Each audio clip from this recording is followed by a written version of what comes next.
All right, so in this video, I'm gonna go over the basic steps of trace, cut, ink, replace. We already went over the first step, which is all about playing to create with your design. And so really that first step is all about coming up with an idea quickly as you play with the layers and of course, explore possibilities because you're able to visualize your design instead of staring at a blank page. It has been a game changer for me in my scrapbooking. The amount of finished pages that I've been able to use, plus use up my paper stash, has been amazing. And I can't wait for you to experience that same result. So first off, of course, we're going to, pull out some pattern papers or whatever papers that you want to use in that specific layout that you're creating. In this case, I have some fun patterns. They're double-sided. So it will work great. Now, when I sit down to trace and cut out my elements after I've designed it, I typically start with my borders. Okay, so I'm going to take my border pair here and remind you in the design process, I talked about how these are a pair, right? And when I was designing them specifically for a 2-page layout, I made sure to kind of put one over on this side, one on this side, and then of course you can move it around how you would like until you come up with a design that sparks your interest for you. So when I go to trace them out, I am actually going to trace out the borders together. It's really super handy to be able to pull those out and a very efficient use of your paper as well. So to start with, I'm just going to place it on the edge of this paper. This cute flower pattern here. I'm going to trace it down on the one side in the middle. I'm going to take the matching pair and I'm just going to make a mark actually right here. All right, and where I made that mark, I'm going to pull in my paper trimmer here and I'm going to do a straight cut where I made that mark. Okay. So right where I made that mark, straight cut. Now I'm not wrestling with this full sheet if you're using a full sheet. And then what we recommend at that point is take a nice pair of scissors. I love the Tim Holtz scissors. Some people have mentioned their preference is Fiskars or Creative Memories, but honestly, a nice pair of scissors that you prefer goes a long way. Actually, it's so interesting. Over time, I've definitely become comfortable with cutting right because of its efficiency. I have the ability to just sit down and not have to get up and get down and get up and get down and measure and, all that stuff, which adds to the results of finishing more pages more often when I scrapbook. But what I was going to point out was that I've become comfortable, right, with cutting, but I will say my sister-in-law, Shiloh, for example, loves the Fiskars scissors. And every time I cut with the Fiskars scissors, I feel like an amateur. So that goes to show that really finding the right pair of scissors that works for you really makes a difference in how you kind of approach cutting. And so definitely explore different possibilities, maybe with your scrapbooking friends, try out their scissors and see if you could feel the difference in the cut for you. Now, when I go to cut out the borders, it's really simple. Basically, we're just going to follow that line as a guideline and we're going to cut it once up the middle. And you can see I'm not going too fast, of course. Pretty simple standard cutting here, just kind of staying to the back ends of my scissors, not really finishing the cuts all the way to the point of the scissors. That allows it to be not as choppy. So you kind of do some quick shortcuts right there on the back ends, but not really chopping your scissors close every time. All right, and so there we go. We just created 2 borders. We can replace those. Now, part of the process is we simplified the process for more efficiency and, like I said, those results, but without sacrificing the beauty of your page. We really wanted to keep that as simple as possible. So for us, if you have a little bit of pencil lines, and I just don't even worry about it. I've witnessed it over and over again that a little bit of inking really does the trick in that regard. So you just kind of ink those edges. Now, for whatever it's worth though, it's not only great at covering some pencil marks, right? but it also helps with if you do love to layer and you like that layering look and you want to give it a try. It helps when you have a lot of layers to build up contrast between those layers. All right, so then once I have that ink, you can replace. So again, it's design, trace, cut, ink, replace. Now, what I love about this phase though, is that you just kind of get lost in it. Inking does not take any thinking. It takes no thinking. Yes, it takes a few minutes. I've heard people say, I love the inking look, but it just takes too long. And you know, it's interesting because in that concept, right, it's like, let's really define what takes too long. What we're really adding is maybe an extra 5 minutes on top of what your finished page would look like, but it's gonna nicely enhance that. Now, if you don't like the distressed link, you definitely don't have to ink. It's just part of the step process that we recommend. And for whatever it's worth, this is the one color I use on all my layouts. Now, remind you, if you have a lot of ink colors and you like to kind of switch it up and you have it in your stash, then definitely you can, you know, explore all the different ink colors. But again, for me, in my scrapbooking, it really has helped limit the amount of basic tools that I need to have within reach to really still accomplish a beautiful page. I use vintage photo. I use it on my brights, my darks, my lights, pastels, whatever it is that I am scrapbooking and reflecting on, it does the trick. Now, again, you can explore adding different inks and it's fun from time to time. But when I sit down to scrapbook, whether I'm going into my living room, because it's great, it's portable, I am able just to grab basically what you see here, especially with the sampler set.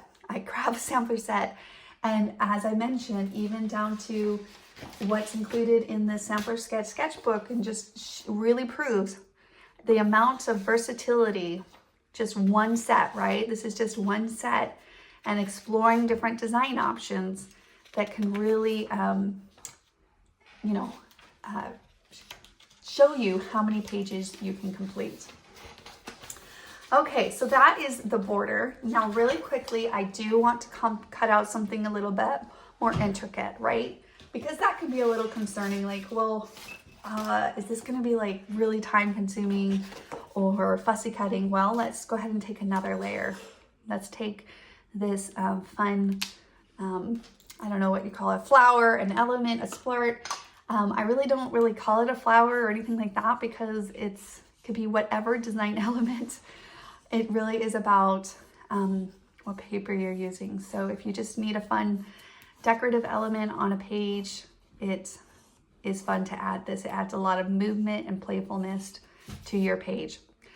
Now, of course, I'm just using the coordinated paper to create these embellishments and layers with, so I don't have to also dig through or try to find the most perfect embellishment with the perfect color. I'm just utilizing my paper stash in this case to also accomplish these other layers. Now, I always recommend detaching it. It's always best to detach so you don't wrestle with unnecessarily a bigger piece of paper than you need. And then with this one, what I would actually do in this case is I would just kind of follow the outside edge, cut it kind of right at that point, okay?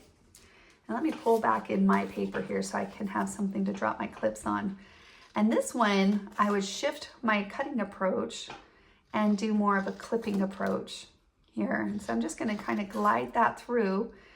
Now, when I say glide through, what I'm doing is I'm using my other cutting hand, well, opposite than my cutting hand, and I'm kind of doing this with the paper, right? I'm gliding it through. And then I'm just kind of using my cutting hand here, my scissors, and keeping that stationed. Now you can see how easy this could be to just kind of get lost in and allow your mind to go into what is referred to as a flow state, which is so beneficial for when you sit down and you're enjoying your crafts or creating in general.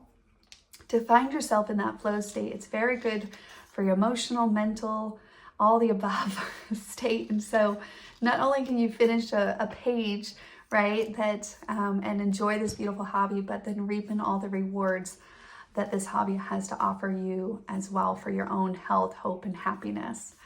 And just so rewarding to be able to, you know, find yourself in that state instead of being kicked out of that state by getting up, getting down, getting up, getting down, and so forth, as you may encounter with other scrapbooking processes, or trying to search for ideas online, or trying to, you know, cut something and having to go and work with the machine to figure it out, and all of those other things. Like, again, usually when I get a game plan and I start laying it out, it's always great to utilize the other supplies and tools that you have in your design as you're inspired to do, because you'll notice that that inspiration will start to really kind of waken up inside of you.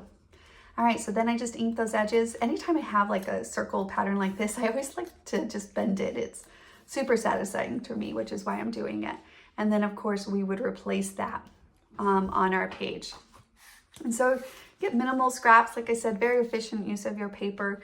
Actually, we use 5 to 6 sheets of paper. This is kind of a paper formula that we also share on our website. So make sure you could check out for that guide, or email us at support@kiwilane.com. This is a free guide that we share about how to really look at your paper and decide which patterns can layer together.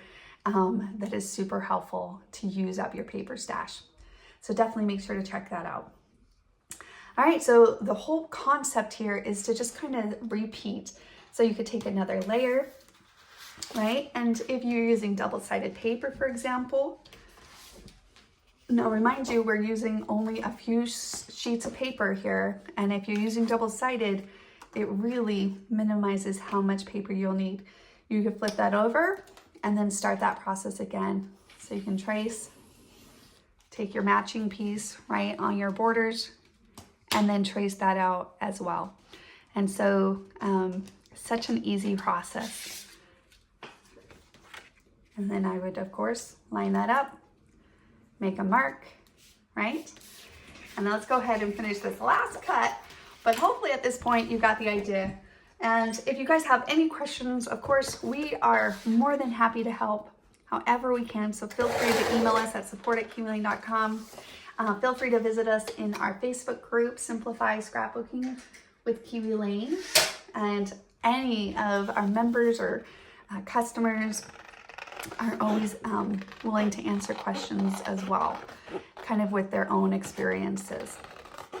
And then of course, I would just cut that up the middle. And you can see it's just so easy to get lost in the process, but also effectively working towards finishing beautiful pages.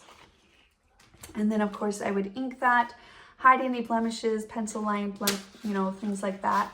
And then I can layer that. So see, right away, we're getting a lot of fun layers. Now, as far as the photo sets go, the last thing I want to show you is once you get to your photos, not only are they a great designing tool, but they also are a great cropping tool. So for example, I have this picture of my daughter getting some puppy love.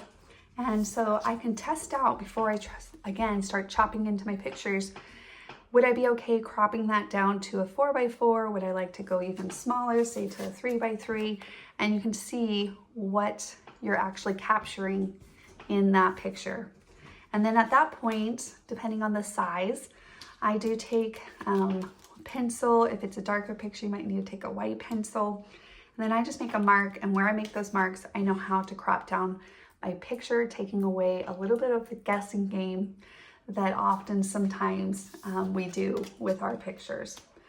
But overall, you can see that this page and this design really allows you to add as many photos as you would like. If it's from 2 pictures to 10 pictures, 12 pictures, you can really explore how you design your layout to incorporate as many or as many little pictures as you want, but still end up with a beautiful layout, utilizing your paper stash and the patterns in your papers to really allow you to play your way to creativity and find so much joy and just simmer in that joy as you scrapbook these beautiful memories of your life story and just this beautiful hobby overall. Thanks you guys so much for joining me, And like I mentioned, if you have any questions, feel free to reach out to us. We're here to help in any way we can. Support@kiwilane.com.